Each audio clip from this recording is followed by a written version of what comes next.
ప్రార్థన చేసుకుందాం. వాక్య పరిచర్య కొరకు ప్రార్థన చేద్దాం. అందరూ ప్రార్థనలోకి పెంచండి, అందరూ మోకరించండి. చిన్నపాటి ప్రార్థన చేద్దాం. ప్రార్థన. అత్యున్నత సింహాసనం మీద ఆసీనుడు అయిన దైవమా, నీకు వందనాలు, స్తుతులు, స్తోత్రాలు చెల్లిస్తున్నాం తండ్రి. గడిచిన వారమంతా మమ్మల్ని, మా కుటుంబాన్ని, సంఘాన్ని ప్రేమించి ఈ జూన్ నెలలో ప్రభా ఆఖరి ఆదివారము 2026 సంవత్సరము ప్రభైటి రీతిగా మమ్మల్ని సజీవుల లెక్కలో ఉంచిన ప్రభువా, మీకు స్తుతులు స్తోత్రాలు చెల్లిస్తున్నాము తండ్రి. మీరు ఎంతో అయినా గొప్ప దేవుడువు, నమ్మదగిన దేవుడువు. మమ్మల్ని బలపరచడానికి ఎన్నో విలువైన సంగతులు మీరు ప్రతి వారం మాకు నేర్పిస్తున్నారు. ఈ వారం కూడా మేము సిద్ధపడి ప్రభా నీ మాటలు వినడానికి సిద్ధపడుతుండగా మీరు నేరుగా మాతో మాట్లాడండి ప్రభా. ఎందరైతే శబ్దం ద్వారా నీ మాటలు వింటున్నారో ప్రజలందరి హృదయాలను మీరు తెరవమని ప్రార్థన చేస్తున్నాం ప్రభా. ఏ ఆత్మీయ జీవితానికి మాటలు అవసరమో ప్రభా, వారు బలపరచమని, ధైర్యపరచమని, కృప చూపించి కనికరించమని ప్రభా. మాలో తప్పులు పొరపాట్లు ఉంటే క్షమించమని, వాక్యాన్ని వినగలిగే చెవులు గ్రహించగలిగే మంచి మనసును దయచమని, ఈ పరిశుద్ధాత్మ స్వాధీనములో ఈ వాక్య పరిచర్య అంతటిపై మీరు అధ్యక్ష వహించి మమ్మలను సరిచేయమని, సరిదిద్దమని, మమ్మలను బాగు చేయమని, మీ యొక్క చిత్తాన్ని భూమి మీద నెరవేర్చే సంఘముగా, విశ్వాసులుగా, సేవకులుగా మేము ఉండడానికి కృప చూపించమని, ఈ కొద్దిపాటి మనవులు మీ రాజ్యానికి చేర్చుకోమని యేసుక్రీస్తు వారి పరిశుద్ధమైన నామములో ప్రార్థించి వేడుకుంటున్నాను కన్న తండ్రి, ఆమేన్. ప్రదీపు ఎందుకు మాట్లాడుతున్నాను? ఎక్కడికి వినబడుతున్న ప్రార్థనని మాటలు చెప్పనా మీ అమ్మనానికి? మరి ఏంటి అసలు డిసిప్లిన్ ఉండదా? చిటికలు వేస్తున్నాను, ఎందుకు వేస్తున్నాను? సరదాగా వేస్తున్నాను. సినిమా డైలాగా ఇవి. చాలా సంతోషం. మరి దేవుడు తన అపారమైన ప్రేమను బట్టి, ఉచితమైన కృపను బట్టి మనలను, మన కుటుంబాన్ని, సంఘాన్ని ప్రేమించి దేవుడు చక్కటి దినాన్ని మనకు అనుగ్రహించాడు. ఎన్నో విలువైన సంగతులు, ఎన్నో శ్రేష్టమైన మాటలు దేవుడు మనతో మాట్లాడుతున్నాడు. ఇక్కడ మాట్లాడుతున్న ప్రతి మాట నేను సోషల్ మీడియాలో అప్లోడ్ చేస్తున్నాను. చిన్న చిన్న వీడియోస్ కట్ చేసి. ఎంతమంది చూస్తున్నారు తెలుసా? 1000 మంది, 1500 మంది, 500 మంది, 400 మంది, అంతమంది చూస్తున్నారు. ఎంతోమంది నాకు కామెంట్లు పెడుతున్నారు, వలగరగా పెడుతున్నారు, తిడుతున్న వాళ్ళు తిడుతున్నారు, పొగిడే వాళ్ళు పొగుడుతున్నారు. నాకు ఫేస్ టు ఫేస్ మాట్లాడుతున్నప్పుడు ఎక్కువ సందర్భంలో మంచి విషయాలు మీరు మాట్లాడుతున్నారు, మంచి విషయాలు మాట్లాడుతున్నారని చాలామంది చెప్తున్నారు. మరి అలాంటి మంచి విషయాలు సోషల్ మీడియాలో ఎక్కడో సెల్లో మాట్లాడుతున్న వారే అంతగా వాక్యాన్ని శ్రద్ధాశక్తులతో చిన్న చిన్న వీడియోస్ వింటప్పుడు మనం నేరుగా నా కళ్ళ ముందు ఉన్న మీరు ఇంకా ఎంతగా అప్డేట్ ఇవ్వాలి? గుర్తుంటుంది ఎవరికైనా? నేను చెప్పిన వాక్యాలు ఎవరికైనా గుర్తుంటున్నాయా? ఒక్కరు గుర్తుండట్లే తెలుసా? అది నాకు తెలుసు. గుర్తుంటే ఏ వారం ఏ వాక్యం చెప్పామో నేను ఏమంటున్నాను? డైరీ మెయింటైన్ చేయమంటున్నాను, బుక్ రాయమంటున్నాను. దేవుడు చదువు ఇచ్చింది దేనికో తెలుసా? వ్యర్థంగా చదువును వృధా చేసుకోవడానికి కాదు. ఒక బుక్, ఒక పెన్న తీసుకొని సేవకుడు ఎవరు వాక్యం చెప్పినా సరే చాలా జాగ్రత్తగా రాసుకోవాలి. ఆ వీడియో బాగా కనిపిస్తుందా? మంచిది.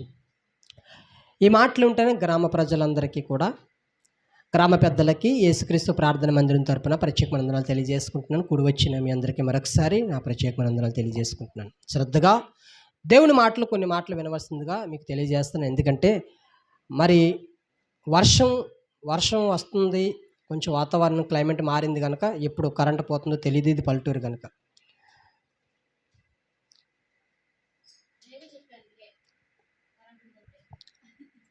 జాగ్రత్తగా విందాం. అపొస్తలుడైన పౌలు ఎఫెసీ సంఘానికి పత్రిక రాస్తూ 5వ అధ్యాయము 15వ వచనంలో ఒక మంచి మాట, గతంలో నేను కాకినాడలో కానీ ఆయా సందర్భంలో చాలా సార్లు ఈ వాక్యాన్ని నేను గుర్తు చేశాను. మరొకసారి దేవుడు మనకిచ్చిన తరుణాన్ని బట్టి, మనకిచ్చిన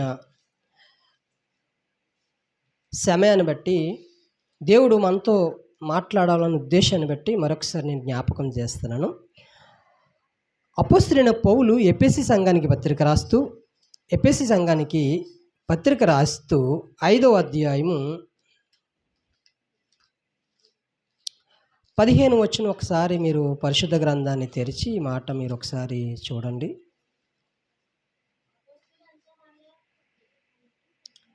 5వ అధ్యాయము 15 వచనం.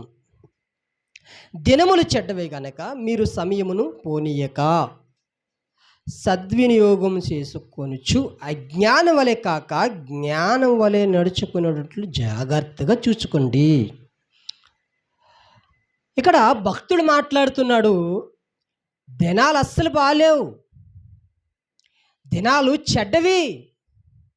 దినములు చెడ్డవి అంటే మనుషులు ఏమనుకున్నారంటే ఆదివారం మంచిది కాదు, శుక్రవారం ఆడపిల్లని కోడల్ని రానివ్వకూడదు, లేకపోతే మారువలుడి దగ్గర బంగారం పలానా రోజు తాకట్టు పెట్టకూడదు, పలానా రోజు గడపలు దాటకూడదు, పలానా రోజు పలానా శుభకార్యాలకి వెళ్ళకూడదు, పలానా రోజు పలానా పనులు చేయకూడదని మనుషులు ఏమనుకున్నారంటే ఒక డేను డిక్లేర్ చేసుకొని ఈ రోజు మంచిది కాదు, ఇదిగో మంగళవారం మంచిది కాదు, శనివారం మంచిది కాదు, ఆదివారం మంచిది కాదు, శుక్రవారం మంచిది కాదని కొన్ని డేట్లు కొన్ని రోజులు వారు ఏం చేసుకున్నారంటే ఆచరణలో పెట్టేసుకొని ఇగో ఈరోజు మంచిది కాదు, ఈరోజు మంచిది కాదు, ఈరోజు ఈ పని చేయకూడదు, ఈరోజు ఈ పని చేయకూడదు అని మనుషులు అనుకున్నారు. కానీ భక్తుడు ఆ ఉద్దేశంతో రాయించలేదు. ఏ ఉద్దేశంతో రాయించలేదు? మనుషులు ఏదైతే నమ్మకాలు పెట్టుకున్నారో, ఏదైతే ఆచరణలు పెట్టుకున్నారో ఆ ఉద్దేశంతో భక్తుడు మాట్లాడట్లేదు.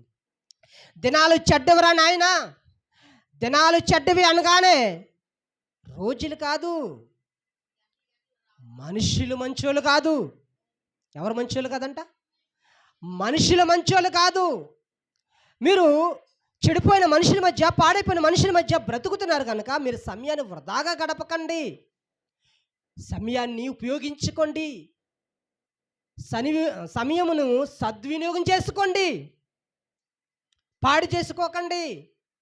తిరిగిన కాలం, పోయిన కాలం మరలా రాదు, పోయిన సమయం మరలా రాదు. ఎన్ని మిలియన్లు ఇచ్చినా, ఎన్ని డాలర్లు ఇచ్చినా, ఎన్ని కోట్లు ఇచ్చినా, ఎన్ని లక్షలు ఇచ్చినా, ఎన్ని వేలు ఇచ్చినా పోయిన సమయాన్ని మరలా మనం తీసుకొని రాలేము. చాలా విలువైనది, శ్రేష్టమైనది సమయం. దాన్ని మీరు ఉపయోగించుకోండి. జ్ఞానంగా ఆలోచించండి, అజ్ఞానంగా మీరు ఆలోచించకండి, జ్ఞానం కలిగిన వారుగా మీరు ఆలోచించండి. ఈ మధ్యకాలంలో సోషల్ మీడియాలో స్త్రీలు, మృదువైన స్త్రీలు ఎంత క్రిమినల్ మైండ్తో భర్తను చంపేస్తున్నారో తెలుసా? ఇప్పుడు ఆల్రెడీ సోషల్ మీడియాలో చక్రాలు తిరుగుతుంది కదా ఒక న్యూస్. మహారాష్ట్రలో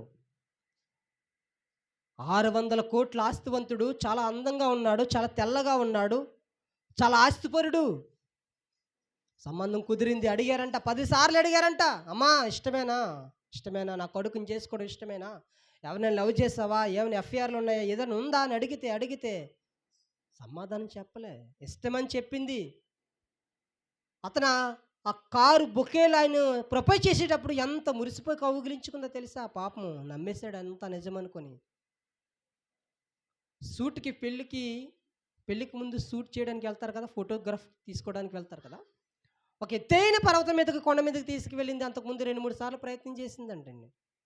ఒకసారి తోసేస్తే చెట్టు యాలాడుకొని పైకి వచ్చాడు. ఎందుకు తోసేసామని అడిగితే, నీ పక్కన పాము ఉంది, నేను కాటేస్తుందని నేను కాపాడబోయే బదుల్లో నేను తోసేసాను అని చెప్పింది. రెండోసారి కూడా ఒక ఎత్తైన పర్వతం మీదకి తీసుకెళ్ళి అక్కడ నుంచో ఫోటో తీస్తానని చెప్పి తన బాయ్ ఫ్రెండ్ ఇద్దరు కలిసి తనను పైనుంచి కింద గెంటేశారండి. చనిపోయాడు. ఇప్పుడు ఆ అమ్మాయి జైల్లో ఉంది. మహారాష్ట్రలో జరిగిన సంఘటన చెప్తున్నాను. ఆల్రెడీ యూట్యూబ్లో మనకు కనిపిస్తుంది. మహారాష్ట్రంలో ఇంకొక విషయం తెలుసా? రీసెంట్గా మనం ఎన్ని వీడియోలు చూస్తున్నామండి. భర్తను ముక్కలుగా నరికి ఒక బకెట్లో పెట్టి, ఒక డ్రమ్ములో పెట్టి సిమెంట్ పెట్టడం, టైల్స్ కింద కప్పెట్టడం, తల్లిని సున్నీలతో చంపేయడము, అన్నదమ్ములను చంపేయడము, బిడ్డలను చంపేయడము, తబుట్టులను చంపేయడము, అడ్డొస్తున్న అందరిని చంపేయడము, అన్నంలో విషం పెట్టడము, జ్యూసుల్లో విషాలు పెట్టడము, రకరకాలుగా ఈరోజు మనుషులు పాడైపోతున్నారు. అలాంటి సమాజంలో మనం బ్రతుకుతున్నాం. అలాంటి మనుషుల మధ్య మనం బ్రతుకుతున్నాం. సమయాన్ని మనము సద్వినియోగం చేసుకోవాలి. వ్యర్థంగా గడపకూడదు. ఏ రోజు ఏ క్షణం ఉంటామో తెలీదు. మొన్న నేను ఇక్కడ మందిరించిన డోర్ చేయడానికి నేను ఇక్కడికి వచ్చినప్పుడు ఒక యాక్సిడెంట్ జరిగింది కదా, మా ముందలే జరిగిందంట. అది మాకు తెలీదు. ఎన్ని ప్రమాదాలు జరుగుతున్నాయి సోషల్ మీడియాలో. ఈరోజు ఈ అప్డేట్ అయిన కాలంలో మనము ఎన్ని న్యూస్ చూస్తున్నాం. ఎంతమంది మరణిస్తున్నారు, ఎన్ని మంది యాక్సిడెంట్లో మరణిస్తున్నారు. నేను ఒక వీడియో చూస్తాం, 2 కార్లు ఢీ కొట్టుకొని లుజ్జు అయిపోయి 3 కుటుంబముల యవ్వనస్తులు, వయసులో ఉన్న అబ్బాయిలు 3. అమ్మ ఏమంటుందో తెలుసా, తల్లి ఏమంటుందో తెలుసా, అయ్యా అతి వేగంగా వెళ్ళకండి అయ్యా, మీ కొరకు కుటుంబాలు తల్లులుగా మేము ఎదురు చూస్తున్నాము అని ప్రతి యవ్వన కాలంలో ఉన్న యవ్వనస్తులను చేతులు జోడించి ఏడుస్తుంది. నా కొడుకులా మీరు అవ్వకూడదయ్యా, అతి వేగంగా వాహనాలు నడపకండి అయ్యా, అది కారా బైక్ అది ఏదైనా సరే అతి వేగము పని చేయదయ్యా. లుజ్జు అయిపోయి 2 కార్లు ఢీ కొట్టుకుని విమానాలు పేలిపోతున్నాయి, ట్రైన్లు పేలిపోతున్నాయి, బస్సులు కాలిపోతున్నాయి. వెళ్ళిన వ్యక్తి క్షేమంగా ఇంటికి వస్తాడా? అమ్మా కొంచెం ఎదరికెళ్ళి అటు వెళ్ళి కెమెరా స్టాండ్ దగ్గర తిరిగి వస్తాడని భరోసా గ్యారంటీ లేని జీవితాలు. సమయాన్ని వృధాగా గడపకండి. చూడండి, ఈరోజు ఆదివారము మందిరాన్ని ఎగ్గొట్టేసారు. ఎంతమంది ఉంటారు చూడండి. దేవునికి మాట ఇచ్చి బాప్తిసం తీసుకొని రక్షణ మార్గంలో ఉండి ఈరోజు ఆదివారం సమాజంగా కూడుకోవాలి, దేవుని మందిరంలోని సమయాన్ని కేటాయించాలి, ఆయన విలువైన మాటలు వినాలి, ఆయన స్తుతించాలి, ఆయన ఆరాధించాలి, ప్రార్థనలో పాలుపంపులు పొందుకోవాలి, వాక్యాన్ని విని నా బ్రతుకును మార్చుకోవాలి అన్న ఆలోచన ఎంతమందికి ఉంటుంది? ఎంతమంది సమయాన్ని ఈరోజు వృధాగా గడపట్లేదు? అమ్మా రండి రండి రండి, ప్రేమతో ఆహ్వానిస్తున్నాం. యేసుక్రీస్తు ప్రార్థనా మందిరం మిమ్మల్ని అందరినీ ఆహ్వానిస్తుంది. మాతో కలిసి ఆరాధన చేయండి, మాతో కలిసి మందిరంలో కొన్ని నిమిషాలు గడపండి, ఆయన దివ్య ఆశీస్సులు పొందండి, ఆయన మాటల చేత మనం బ్రతుకులు మార్చుకోండి. ప్రతి వారం పిలుస్తున్నాను తెలుసా? వస్తున్నారా?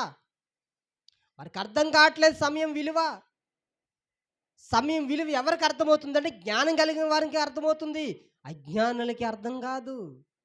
ముసలమ్మ ముచ్చట్లు పెట్టుకుంటారు, టీవీలు పెట్టుకుంటారు, జబర్దస్తి ప్రోగ్రాలు పెట్టుకుంటారు, వ్యర్థమైన వచ్చరణలు మాట్లాడతారు, వ్యర్థమైన ప్లేసులకి వెళ్తారు, వ్యర్థంగా సమయాన్ని గడుపుతారు. అందుకే భక్తుడు అంటున్నాడు, వృధా చేసుకోకు సమయాన్ని, పోయిన సమయం మరలా రాదు, తిరిగి రాదు. నువ్వు ఎమ్మెల్యేవైనా రాదు, నువ్వు ఎంపీవైనా రాదు, నువ్వు చీఫ్ మినిస్టర్ అయినా రాదు, నువ్వు ప్రధానమంత్రివైనా రాదు. సమయము నేను కొన్ని 100 కోట్లకి ఇస్తాను, మరలొక్కసారి వెనక్కి రా అంటే వస్తుందా? రాదు. ఈ 2026 సంవత్సరము ఈ జూన్ మాసము ఈ 28వ తేదీ మరలా వస్తుందా? రాదు. మనము సమయాన్ని సద్వినియోగం చేసుకోవాలి. ఎలా సద్వినియోగం చేసుకోవాలి? ఎప్పుడైతే దేవుడు నీకు ఆయుష్నిచ్చాడో అప్పుడే రక్షణ పొందాలి. ఎప్పుడైతే నీకు ఆయుష్నిచ్చాడో, ఆరోగ్యాన్నిచ్చాడో, బలమునిచ్చాడో, శక్తినిచ్చాడో ఆయన గ్రంథాన్ని చదువు, ఆయన కొరకు విజ్ఞాపన చేయి, ఆయన స్వార్థ చెప్పు, ఆయన పనిలో పాలుపంపులు పొందుకు, ఆయన కొరకు ఆలోచన కలిగి ఉండు. నీ మెదడు, నీ కాళ్ళు, నీ చేతులు, నీ బాడీ అంతా సజీవంగా ఆయనకి సమర్పించుకో. ఇది సమయాన్ని సద్వినియోగం చేసుకోవడం అంటే. అంతేగాని సినిమాలకి వెళ్ళడం, థియేటర్లకి వెళ్ళడం, బార్లకి వెళ్ళడం, పార్టీలు చేసుకోవడం, వ్యర్థంగా సమయాన్ని వృధా చేసుకుంటే పోయిన సమయం మరలా రాదు. ఇంకొక విషయం చెప్తాను. ఇప్పుడు ధనం ఉంది, ధనాన్ని కూడా మనము పాడు చేసుకోకూడదు. పోయిన ధనం మరలా వస్తుందా? ఈరోజు 1000 రూపాయలు ఉన్నాయి, రేపు కోసం నేను ఆలోచించకుండా 1000 రూపాయలు ఖర్చు పెట్టేశాను, మరలా వస్తాయా? రావు.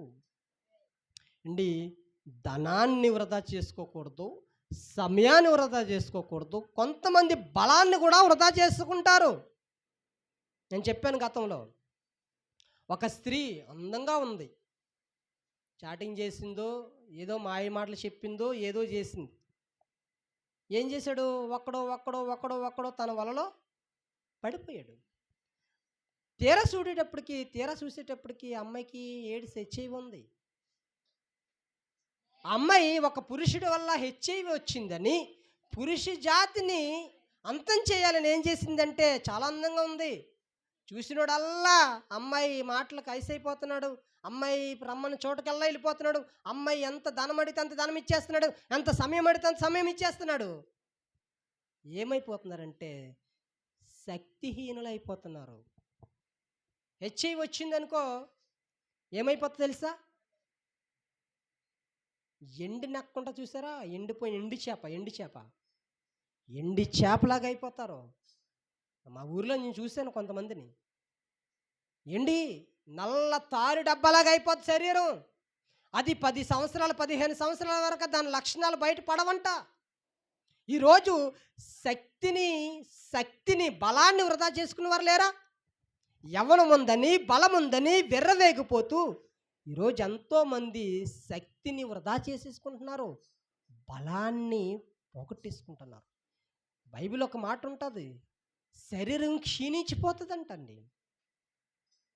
అలాంటి చెడ్డ పనులు, చెడ్డ కార్యఫలాలు మనం చేస్తే మన శరీరము క్షీణించిపోతుంది, నష్టపోతావు. శక్తిని వృధా చేసుకోకు. శక్తిని ఎలా వాడాలో అలాగే వాడు. బలమున్నదా కాదా, నేను ఏదైనా చేసేస్తాను నాకు సాగుతాదంటే నీ బలం నీతో ఉండిపోదు, నీ ధనము నీతో ఉండిపోదు, నీ కాలం నీతో ఉండిపోదు. వృధా చేసుకోకు, పాడు చేసుకోకు. మనం చెప్పాం కదా గత వారంలో, దేవుని కొరకు ఇవి పాటిద్దాం. ఏం పాటించాలి? సమయాన్ని పాటించాలి, ధనాన్ని వృధా చేయకూడదు, బలాన్ని వృధా చేసుకోకూడదు, సమయాన్ని వృధా చేసుకోకూడదు. ఇది 4వ పాయింట్లో 3 పాయింట్లు. 4వ పాయింట్లో 3 విషయాలు మనం మాట్లాడుకున్నాం కదా. ఇప్పుడు 5వ విషయానికి మనం వెళ్దాం. 5వ విషయానికి, నా దేవుడు నన్ను ఎంత క్షమించాడంటే, నా దేవుడి మీద ఎన్ని తిరుగుబాటు చేసినా, నా దేవుడి మీద ఎన్ని దూషణ మాట్లాడినా, నా దేవుని హేళన చేసినా, నా దేవుని దూషించినా, నా దేవుని తిట్టినా, నా దేవుని మీద ఉమ్మి వేసినా, నా దేవుణ్ణి పిడిగుద్దులతో గుద్దినా, నా దేవుణ్ణి ఎన్ని అపహాసం చేసినా, నా దేవుడు క్షమించే దేవుడు. ఏ దేవుడు అంట మన దేవుడు? క్షమించే దేవుడు. నీ భర్త, నీ భార్య, నీ తల్లిదండ్రులు, నీ పిల్లలు, నీ బంధువులు, నీ స్నేహితులు, నీ ఇరుగు పొరుగు వారిని క్షమించకపోవచ్చు. కానీ మనం ఆరాధిస్తున్న దేవుడు, మనం పూజిస్తున్న దేవుడు, మనం నమ్ముకున్న దేవుడు, మనం రక్షకుడుగా అంగీకరించిన దేవుడు ఏం ఎలాంటి వాడంటే క్షమిస్తాడు. ఆయన పేరే క్షమించే దేవుడు. ఆయన అదేటయ్యా, నేను తిట్టాను, నా ప్రభువుని దూషించాను, ప్రభు మీద ఉమ్మి వేశాను, ప్రభుని పిడిగుద్దులతో గుద్దాను, ప్రభుని హేళన చేశాను, ప్రభుని బల్లాలతో పొడిచాను, ప్రభు వస్త్రాలు చింపుకొని చీట్లు వేసుకున్నాము, వస్త్రాలు లేకుండా ఆయన్ని ఊరేగించాము, మోయలేని భారాన్ని ఆయన మీద పెట్టి కొరడాలతో కొట్టించుకుంటూ ఆ గ్రామమంతా పట్టణమంతా తిప్పాము, అయినా నన్ను క్షమిస్తాడా అంటే, హృదయపూర్వకంగా నువ్వు పశ్చాత్తాపంతో నువ్వు క్షమించమని అడుగు. నా ప్రభు ఏం చేస్తాడు? క్షమిస్తాడు. అలాంటి ప్రభువుని నమ్ముకున్న మనం ఎదుటి వ్యక్తిని క్షమిస్తున్నామా? ఎదుటి వ్యక్తిని ప్రేమిస్తున్నామా? చూడండి, ఒక మాట చూపిస్తాను. అదే ఎఫెసీ సంఘానికి పత్రిక రాస్తూ 4వ అధ్యాయము 32వ వచనం. ఒక పావు గంటలో నేను నా ప్రసంగాన్ని ముగిస్తాను, ఎక్కువసేపు చెప్పను. ఎఫెసీకి రాసిన పత్రిక అపోస్తలుడైన పౌలు ఎఫెసీ సంఘానికి పత్రిక రాస్తూ, అపోస్తలుడైన పౌలు ఎఫెసీ సంఘానికి పత్రిక రాస్తూ 4వ అధ్యాయము 32వ వచనం. ఒక్కని ఎడల ఒకడు దయగలిగి కరుణాహృదయాలే క్రీస్తునందు దేవుని మిమ్మల్ని క్షమించిన దేవుడు మిమ్మల్ని క్షమించిన ప్రకారం, అండర్లైన్ చేసుకోవాలి, దేవుడు మనల్ని క్షమించిన ప్రకారం మీరును ఒకరినొకరు క్షమించుడి. క్షమిస్తున్నారా? క్షమిస్తే భర్తలు ఎందుకు చంపేస్తారు? క్షమిస్తే భార్యలు ఎందుకు చంపేస్తారు? క్షమిస్తే పిల్లలు ఎందుకు చంపేస్తారు? క్షమిస్తే స్నేహితులు ఎందుకు చంపేస్తారు? ఈరోజు ఎంతమంది తెలుసా, కోడిని కోసినట్టు కోసేస్తున్నారండి మనుషుల్ని, మేకలు కోసినట్టు కోసేస్తున్నారు మనుషులను. మనం చేపలు, రొయ్యలు, పీతలు చిక్కుతాం కదా, ఫ్రైకో కూరకో మనం రెడీ చేస్తాం కదా, అలాగే ఈరోజు మనుషులు మానవత్వం పోతుంది, మనుషుల్లో దయ, కరుణ, ప్రేమ పోతుంది, క్రూరత్వం నింపేసుకుంటున్నారు మనుషులు. ఎక్కడికి? ఈరోజు చూడండి, పులుల దగ్గర, సింహాల దగ్గరికి వెళ్ళి వాటి దగ్గర జాలి, కరుణ, దయ మాట్లాడను కానీ వాడికి ఏమి అర్థం కాదు. దొరికిందా ఐటమ్, తిన్నామా, కడుపు నింపుకున్నామా. ఈరోజు మనుషులు కూడా ఎలా ఉన్నారు తెలుసా, అసూయతో నిండిపోయారు, కల్మషంతో నిండిపోయారు, పగతో నిండిపోయారు, ప్రతీకారాలతో నిండిపోయారు. నాకు దక్కనిది ఎవరికి దక్కకూడదని ఒకడు, నాకు ఈడు అడ్డొస్తున్నాడు, తల్లిదండ్రులను చంపేస్తున్నారు తెలుసా. మొన్నటికి మొన్న, అమ్మా నువ్వు ఒక అబ్బాయిని ప్రేమించడం తప్పు అని తల్లి మందలించినందుకు ఏం చేసిందో తెలుసా, ఆ తల్లి మెడలో చున్నీ వేసి ప్రియుడు ప్రియురాలు ఇద్దరు కలిపి తల్లిని చంపేశారు. అలాంటి వందల నాకు దగ్గర సాక్ష్యాలు ఉన్నాయి తెలుసా.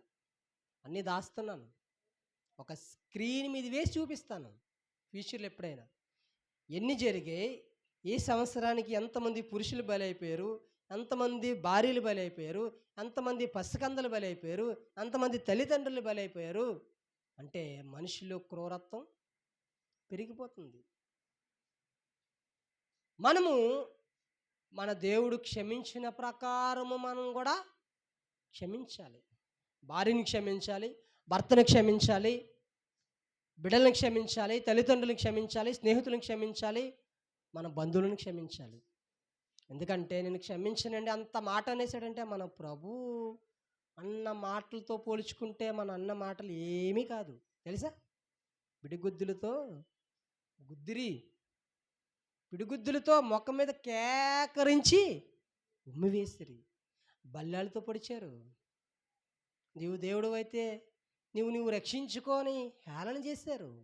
ఏమన్నాడు తెలుసా, తండ్రి వీరు ఏమి చేయుచున్నారో వీరు ఎరుగురు గనుక వీరిని క్షమించుడి. అలాంటి దేవుడు మనం కలిగి ఉన్నాం కనుక, ఒకవేళ భర్త ఏదైనా అనొచ్చు, ఒకవేళ భార్య ఏదైనా అనొచ్చు, ఒకవేళ పిల్లలు అనొచ్చు, తల్లిదండ్రులు అనొచ్చు, ఒకవేళ బంధువులు అనొచ్చు, స్నేహితులు అనొచ్చు, నీ రక్త సంబంధికులు అనొచ్చు, నీ పొరుగువారు అనొచ్చు అండి. పడేవాడు ఎప్పటికీ తగ్గడండి. తగ్గించుకున్నవాడు హెచ్చింపబడతాడని బైబిల్ చెప్పింది. మనం తగ్గుతామా, నన్నంత మాట అంటారా అని మనం ఎగేసుకుంటూ పడిపోతే దేవుడు ఏమన్నాడు తెలుసా, ఎవరైతే తగ్గించుకుంటారో వారిని హెచ్చిస్తాను, గొప్పని చేస్తాను. కానీ మనం ఏమాత్రం తగ్గకుండా ఇంకా హెచ్చుగా వెళ్ళిపోతే హెచ్చింపబడిన వారిని దేవుడు తగ్గించేస్తానన్నాడు తెలుసా. ఇది బైబిల్కున్న దేవుడి యొక్క ఆలోచనలు, విధానాలు, ఆయన ప్రణాళికలు, ఆయన ఉద్దేశాలు అలా ఉంటాయి. ఇప్పుడు మరొక మాట మీకు చూపిస్తున్నాను. ప్రేమ కలిగి ఉండాలి, క్షమించే గుణం కలిగి ఉండాలి. ఏంటి క్షమించే గుణం కలిగి ఉండాలి, ప్రేమ కలిగి ఉండాలి. ప్రేమ ఎంత విలువైనదంటే, ప్రేమ ఎంత శ్రేష్టమైనదంటే, పరిశుద్ధ గ్రంథంలో నుంచి అపోస్తలుడైన పౌలు పత్రిక రాస్తూ కొరింథీయులకు రాసిన మొదటి పత్రిక 13వ అధ్యాయము 13వ వచనం ఒక్కసారి మీరు పరిశుద్ధ గ్రంథాన్ని తెలిసి మీరు చూడండి. కాగా విశ్వాసమును, నిరీక్షము, ప్రేమ ఈ మూటిలో నిలుచును, వీటిలో ఏది శ్రేష్టమని భక్తుడు అడుగుతున్నాడు. ఏది శ్రేష్టము? విశ్వాసం ఉంది, నిరీక్షణ ఉంది, ప్రేమ ఉంది. 3 లక్షణాలు కనబడుతున్నాయి అక్కడ. ఈ 3 లక్షణాలు ఏది శ్రేష్టమైనది అని అడిగితే భక్తుడు ఏమంటున్నాడు తెలుసా, శ్రేష్టమైనది ప్రేమ. ఏంటంట? ప్రేమ. అందుకే ఇర్మియా భక్తుడు అంటాడు, శ్రేష్టమైన గ్రంథంలో రాయించిన మాట, శ్రేష్టమైన ప్రేమతో నేను ప్రేమించుచున్నాను. ఏ ప్రేమతో? శ్రేష్టమైన ప్రేమతో నేను ప్రేమించుచున్నాను. ఇది చాలా శ్రేష్టమైనది. ఈ ప్రేమను సంపాదించుకోవడానికి మీరు ప్రయాసపడండి. ఈ ప్రేమను సంపాదించుకోవడానికి ప్రయాసపడండి. ఒక వ్యక్తిని పోగొట్టుకోవడం చాలా ఈజీ, ఒక వ్యక్తిని రాబట్టుకోవడం చాలా కష్టం తెలుసా.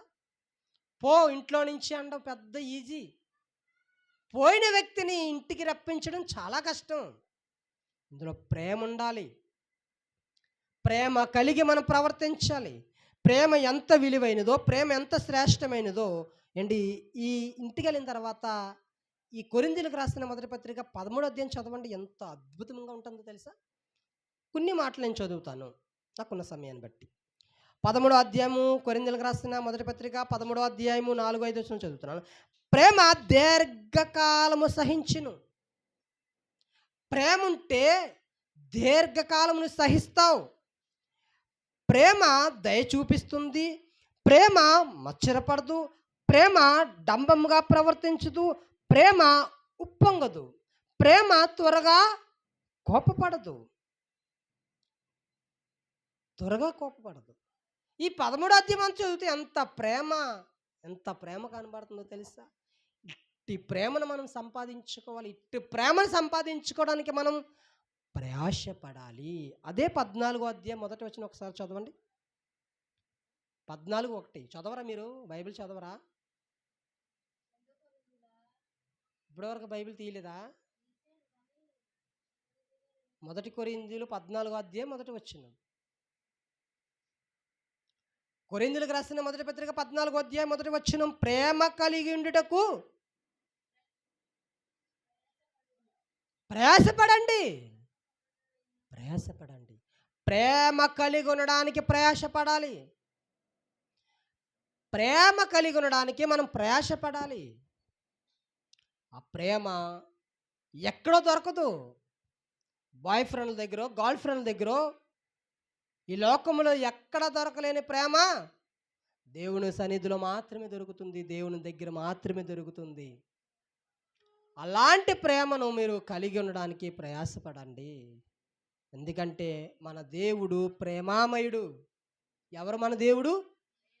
ప్రేమామయుడు, ప్రేమస్వరూపి అయిన, ప్రేమే ఉన్న దేవుడు ఆయన. ఆయన కలిగి ఉన్న మనం ఎంకెంత ప్రేమ కలిగి ఉండాలి. ఆయన కలిగి ఉన్న మనలో ప్రేమ ఉండాలి. ఆవిడలో జాలి ఉండదండి, దయ ఉండదండి, కరుణ ఉండదండి, ఏ లక్షణాలు ఉండవండి. అంటే అసలు మనం క్రైస్తవులమేనా? మన దేవుని పిల్లలమేనా? మనం చూసి మన పరలోకపు తండ్రి ఆనందిస్తాడా, సంతోషిస్తాడంటే ఏమి సంతోషించడు. లక్షణాలే. సమయాన్ని సద్వినియోగం చేసుకోవాలని ఆలోచనేది, ధనాన్ని పొదుపు చేసుకోవాలని ఆలోచనేది, శక్తిని కాపాడుకోవాలి. పోయిన బలం మరలా రాదు. ఒక ఆయన పాత సినిమాల యాక్టర్, ర్యాలింగి అనుకుంటాను ఆయన పేరు. ఆయన అద్భుతమైన మాట అన్నాడండి. నేను రాళ్ళు తినేటప్పుడు కరిగిపోయే వయసులో మరమరాలు తినడానికి కూడా డబ్బులు లేవు. అప్పుడు చూడండి, యవనస్తులు బిర్యానీ తినేస్తారు, చికెన్ తినేస్తారు, మటన్ తినేస్తారు. అప్పుడు మేము వేటకెళ్ళేటప్పుడు, నేను పెళ్ళి అవ్వకముందు అర్ధరాత్రి కూడా బిర్యానీ తినడం, అర్ధరాత్రి 2 గంటలకి 12 గంటలు వేసి అన్నం తినే ఉండేది. అప్పుడు అరిగిపోయేది. ఇప్పుడు అరుగుతుంది అలాగా? ఇప్పుడు నేను రాత్రి 8 గంటలకు అన్నం తినేసి, రాత్రి 12 గంటలకు అన్నం తినేసి, రాత్రి 3 గంటలకు అన్నం తినగలనా? తినలే. ఎందుకంటే మనం శక్తి మనలో నుంచి ఏమైపోతుంది? పోతుంది, తగ్గుతుంటుంది. ఆ అరిగిదల అనేది రోజు రోజుకి అంత మిషన్ పనిచేయదు. ఆయన అంటాడు ఒక మాట, ఇప్పుడు నా దగ్గర వజ్ర వైడూర్యాలు ఉన్నాయి, కోట్లు సంపాదించాను, మరమరాలు తిన్న అరగట్లేదంటాడు. అప్పుడు రాళ్ళు తిన్న అరిగిపోయిన రోజుల్లో తినడానికి మరమరాలు లేవు. ఇప్పుడు కోట్లు సంపాదించుకున్నాడు, తిందామా మనస్ఫూర్తిగా అంటే ఆ మరమరాలు తిన్నా కూడా అరగట్లేదంటండి. నీ బలము నీతో ఎప్పుడు ఉండిపోదు. ఆ బలాన్ని చూసి నువ్వు మురిసిపోకు. ఆ బలాన్ని నువ్వు వృధా చేసుకోకు. కాపాడుకో, పొదుపు చేసుకో. అందంగా దేవుడు చెప్పిన నియమాల ప్రకారంగా, దేవుడు చెప్పిన షెడ్యూల్ ప్రకారంగా, దేవుడు చెప్పిన ఆర్డర్ల ప్రకారంగా మన ప్రతి అవయవం పనిచేయాలి. బలం ఉంది కదా, నేను ఏదైనా చేసేస్తానంటే నీ బలము నిన్ను కొన్నిసార్లు కృంగదీసేస్తుంది, కొన్నిసార్లు నీ బలము నేను అవమానిస్తుంది, కొన్నిసార్లు నీ బలము నేను హేళన చేసేస్తుంది. అదేంటి నిన్నే కాదు ఎంత బరువు ఎత్తేసాను, ఈరోజు ఎత్తలేకపోతున్నాను, నడుము పట్టేసిందంటే నీ బలాన్ని చూసి నువ్వు మురిసిపోకు, విరవేగిపోకు. ఇంకొక మాట చూపించి నా మాటలు ముగిస్తాను. ఒక మాట చూపిస్తాను. ప్రకటన గ్రంథము 2వ అధ్యాయము. ప్రకటన గ్రంథం తెలుసా? ప్రకటన గ్రంథం తెలుసా? బైబిల్ ఉందా? ప్రకటన గ్రంథం 2వ అధ్యాయము 19వ వచనం.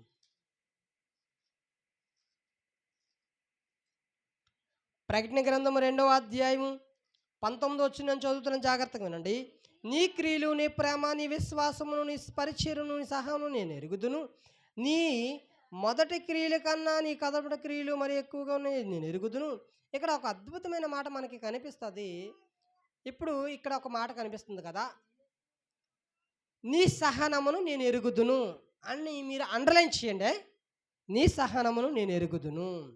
ఇప్పుడు ఒకసారి మళ్ళీ వెనక్కి రండి. ఒకసారి యాకోబు రాసిన పత్రిక 5వ అధ్యాయం 11వ వచనం ఒకసారి మీరు, యాకోబు గారు రాసిన పత్రిక 5వ అధ్యాయం 11వ వచనం ఒక్కసారి మీరు పరిశుద్ధ గ్రంథాన్ని కొన్ని పేజీలు మాత్రమే వెనక్కి రండి. 5వ అధ్యాయము 11వ వచనం చదువుతున్నాను, జాగ్రత్తగా పరిశుద్ధ గ్రంథాన్ని మీరు తెరిచి చూడండి. సహించిన వారిని ధన్యులని నేను చున్నాను కదా, మీరు యోబు యొక్క సహనం గురించి వింటిరి.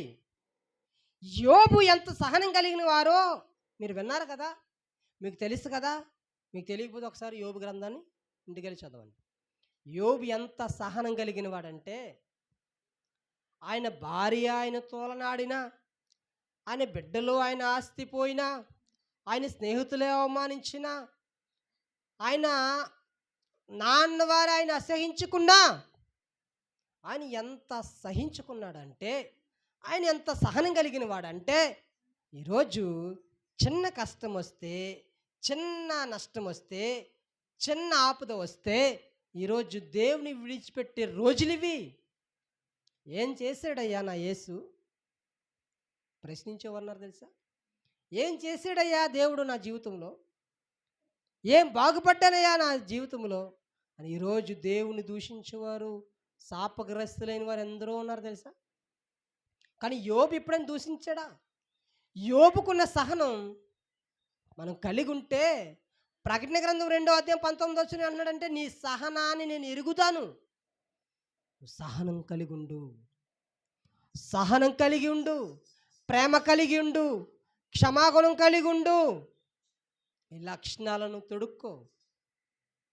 అంతకుముందు మాటలు, వృధా చేసుకోకు సమయాన్ని, వృధా చేసుకోకు ధనాన్ని, వృధా చేసుకోకు నీ బలాన్ని, వృధా చేసుకోకూడదు. మనం కలిగి ఉండవలసినవి వృధా చేసుకోకూడదు. ఇవి మనం కంపేర్ చేసుకొని దేవుని ఆజ్ఞలు భూలోకములో మనం నెరవేర్చేవారుగా ఉంటే ఖచ్చితంగా నా జీవితాన్ని దేవుడు బలపరచడానికి సిద్ధంగా ఉన్నాడు. దేవుడు నామానికి మహిమ కలుగును గాక. ఏం చెప్పిన ఒకసారి చెప్పండి. వాక్యం ఏం చెప్పిన ఒకసారి చెప్తే నేను ముగింపు ప్రార్థన చేస్తాను. గుర్తుంది ఎవరికైనా? మరొకసారి చెప్తాను, లాస్ట్ ఫైనల్ ఒకసారి చెప్తాను. మనము సమయాన్ని సద్వినియోగం చేసుకోవాలి, వ్యర్థంగా సమయాన్ని గడపకూడదు. అలాగే ధనాన్ని కూడా వృధా చేసుకోకూడదు. ఒక పొదుపు అనేది ఉండాలి. అలాగే బలం ఉన్నది కదా అని మనము ఏ పని మనం బలము పోగొట్టే పనులు ఏమీ చేయకూడదు. ఉదాహరణకి నాకు నడుము లోపల పూసలు ఇరిగిపోయి అనుకోండి, ఇప్పుడు నేను బిందు మోసేస్తాను, పెద్ద బియ్యం బస్తాలు మోసేస్తాను, పెద్ద సిమెంట్ బస్తాలు మోసేస్తాను, పెద్ద పెద్ద బరువులు మోసేస్తానంటే నీ బలం నీకు సపోర్ట్ చేస్తుందా? చేయదు. మనము బలము ఎంతైతే సపోర్ట్ ఇస్తుందో అంతవరకు మనం చేయాలి, కానీ వృధా చేసుకోకూడదు. బలాన్ని, ఉన్న పూసలు కూడా జారగట్టుకోకూడదు, ఉన్న బలాన్ని కూడా మనం పోగొట్టుకోకూడదు. టైం తినాలా, టైంకి నిద్రపోవాలి. నేను ఈ పూట తిన్ను, నాకు టిఫిన్ వద్దు, నాకు అన్నం వద్దు, నాకు ఇది వద్దు అంటే అప్పుడు డాక్టర్ అంటాడు, ఇదిగో నువ్వు ఈ విమింగు ఇవి వేసుకో, అవి వేసుకో అంటాడు. తినాలి, ఆరోగ్యంగా ఉండాలి. ఆరోగ్యాన్ని కాపాడుకోవాల్సిన బాధ్యత మనదే. ఏ టైంకి ఏం తినాలో, ఏ రోజుల్లో ఏం తినాలో, శీతాకాలంలో ఏం తినాలో, వర్షాకాలంలో ఏం తినాలో, ఎండాకాలంలో ఏం తినాలో, ఆ ఫుడ్ కూడా టైం టేబుల్ మనకు తెలియాలి. తెలిస్తేనే మన ఆరోగ్యాన్ని మనం కాపాడుకుంటాం.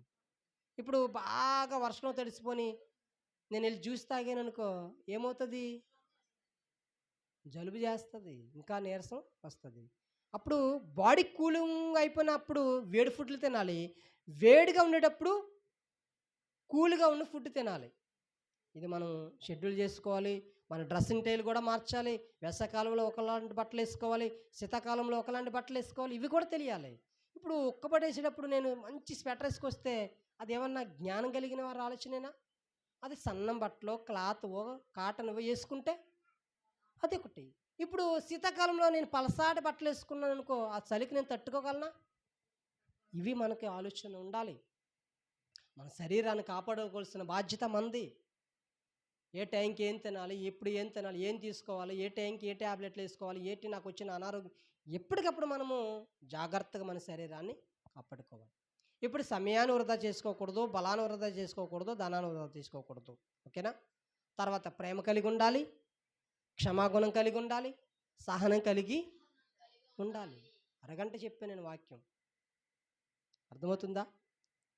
ఇలాంటి విషయాలు వందల ప్రసంగాలు దేవుడు మాట్లాడడానికి సిద్ధంగా ఉన్నాడు.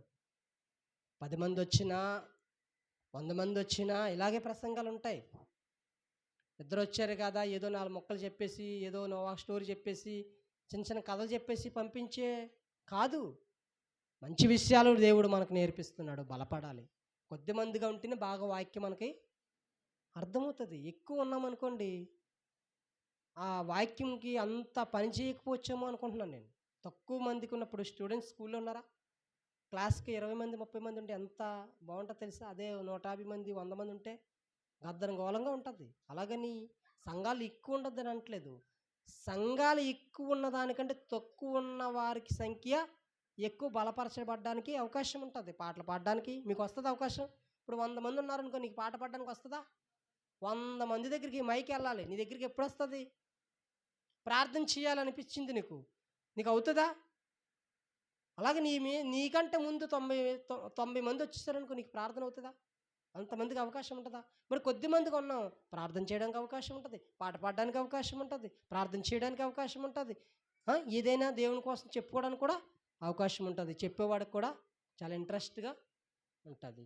దేవుడు ఈ మాటలు మన హృదయములో దీవించి ఆశీర్వదించును గాక. ప్రార్థన చేద్దాం.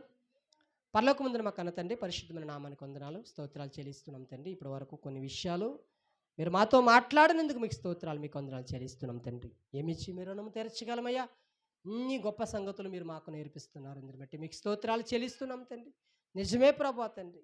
ప్రభా సమయాన్ని మేము సద్వినియోగం చేసుకోలేకపోతున్నామేమో, మమ్మల్ని క్షమించండి ప్రభా.